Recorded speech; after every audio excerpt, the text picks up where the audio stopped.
Set yourself down there by the fire, friend. There's a thing I've been meaning to talk to you about, and it's the kind of thing that settles better when the fire's crackling and the world's quiet.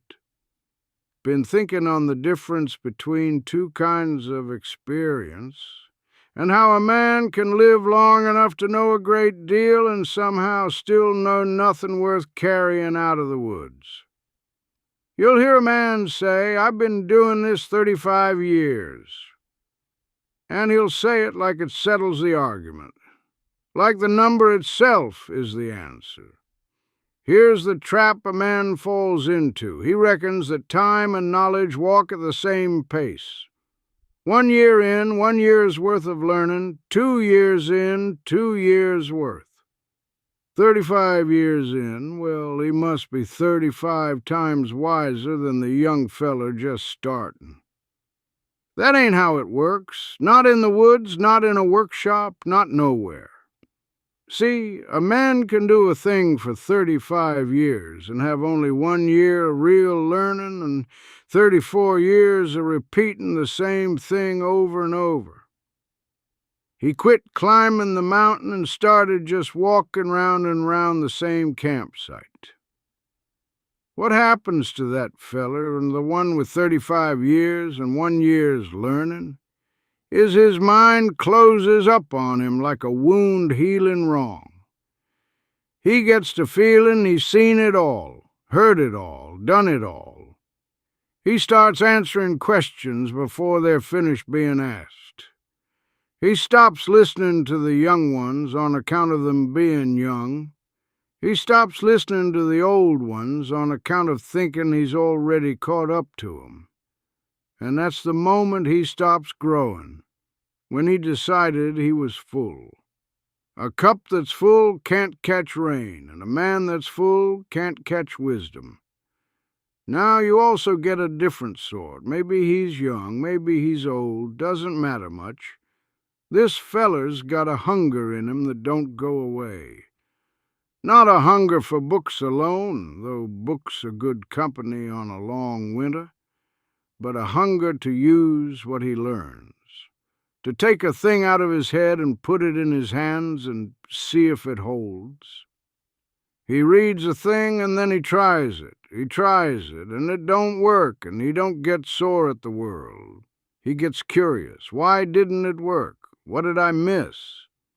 That's the question that keeps a man climbing. He keeps his ears open, and more important, he keeps his conclusions open. Holds 'em loose like a man holds a fishing line. Firm enough to feel a bite, loose enough to let the big one run before he sets the hook. A man who grips his conclusions too tight breaks the line on every fish worth catching. He meets a greenhorn who points out something he missed, and instead of bristing, he leans in. Well, now, look at that.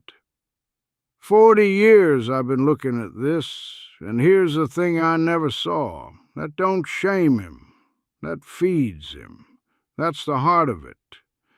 The closed-mind man hears a new thing and feels it as a threat to all the years he's already put in. The hungry man hears a new thing and feels it as a gift that just made all those years worth more than they were a minute ago. Here's the part most folks don't cotton to. Mastery ain't a destination, it's a heading. You don't arrive at expert and set your pack down. You aim yourself at expert and keep walking, and the horizon keeps moving with you, which sounds like a cheat, but it ain't. It's the whole reason to keep walking. The man who thinks he's arrived has stopped. And a man who's stopped in a living world is moving backward. 'Cause everything around him ain't stopped. The river's still cutting the canyon, and his seasons are still teaching. A real master. And I've met a few, and they're rare, we'll tell you plain. I'm still learning this. Even after 40 years, even after being the best anyone knows at it.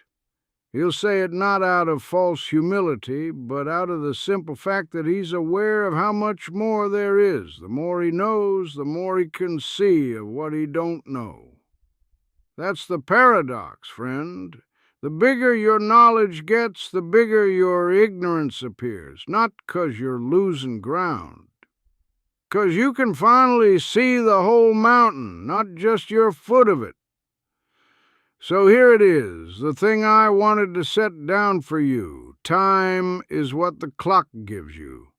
Knowledge is what you take from the time. And they ain't the same currency. A man with 5 years and an open mind can carry more real knowledge than a man with 50 years and a sealed one. Now, time can deepen a thing if the mind stays wet and receptive like good soil. But it don't guarantee it. Nothing guarantees it, not gray hair and not the number of seasons a man's seen come and go. What guarantees it, or comes as close to a guarantee as this world allows, is the posture of the man toward what he don't yet know. Head up, ears open, hands willing to be wrong, pride small enough to fit in a coat pocket, and a quiet, steady hunger that don't mistake itself for satisfaction.